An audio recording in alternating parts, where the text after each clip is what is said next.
Parce que ce qui n'a pas de sens épuise ton énergie, parce que ce qui est désaligné n'a pas de direction, je te propose un alignement parfait entre 2 brèves minutes d'écoute, 2 conseils à suivre et 2 leviers d'action.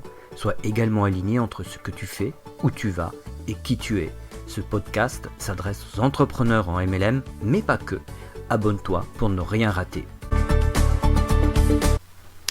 Comment croire davantage en toi ? Alors, je ne vais pas te donner là maintenant la solution miracle, mais quelques éléments de réflexion et peut-être même de pistes d'action, tu m'en diras des nouvelles. Ça commence par quelque chose qui pourrait s'appeler l'ouverture d'esprit, mais être ouvert d'esprit ne signifie pas tout gober. J'aime bien dire ça. Ça pourrait être plutôt ne rien rejeter a priori. C'est donc une posture mentale proche de la bienveillance, de la tolérance, et ça s'appelle une valeur. Avec plus de 10 ans d'expérience en MLM, moi j'observe une chose. Plus de 80% des gens de réseau, eh bien, ils partagent cette valeur.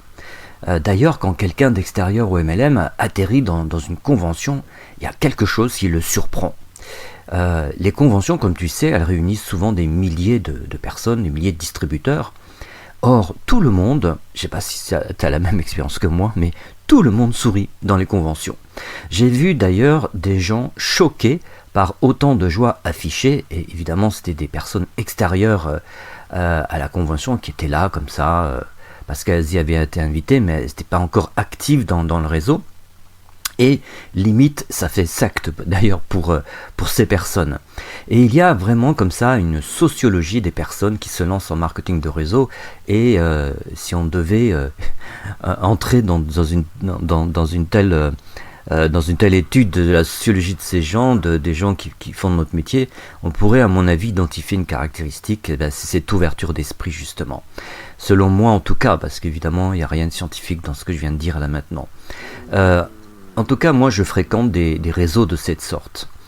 À défaut d'ouverture d'esprit, c'est d'ailleurs plutôt compliqué d'entreprendre. Ça craint de ne croire en rien et de vouloir créer du réel. Je veux dire par là que on crée du futur, on crée son futur quand ça s'appuie sur des choses auxquelles on croit.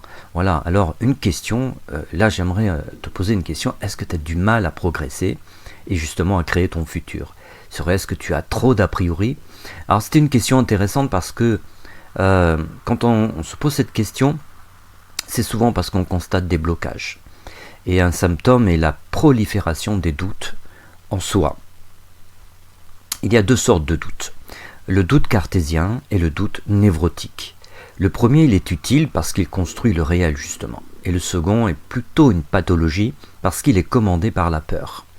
Ce doute-là, le doute névrotique, est comme des lunettes noires cafards. Tout est sujet à caution, rien ne va jamais bien. Alors bien des décisions ne sont jamais prises, car ce doute s'insinue comme une glu qui te dit pas bouger.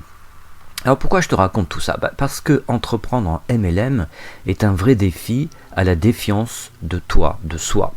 Alors j'aimerais te dire, mais crois en toi, bon sang de bois. Ensuite, tu as 80% de chances quand même d'être de ceux qui ont cette ouverture d'esprit. C'est pas par hasard que tu fais du MLM et du marketing de réseau, c'est quand même en lien avec un état d'esprit que tu possèdes. En tout cas, il y a plus de 80% de chances que tu l'aies. Et je parle justement de cette ouverture d'esprit et c'est ton médicament.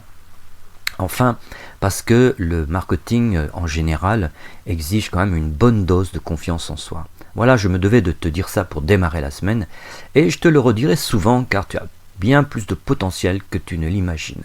Donc voici 2 livres que je te recommande. Je les ai lus et relus tellement de fois. Alors c'est peut-être pour des personnes qui ont déjà un bon niveau en développement personnel. Désolé pour les débutants.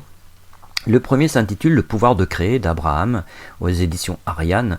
Et le deuxième que j'ai lu, je sais pas, peut-être 10-20 fois, c'est Transurfing. Je te recommande de commencer par le tome 5 de Vadim Zeland, qui est un physicien quantique russe et qu'on trouve aux éditions Exergue. Voilà, passe une belle semaine et au plaisir de te retrouver demain.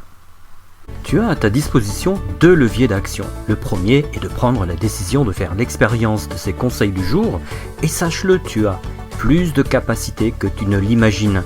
Le deuxième est de tout simplement t'offrir une session d'orientation gratuite, c'est-à-dire un entretien de vive voix avec moi. Consulte les modalités en description.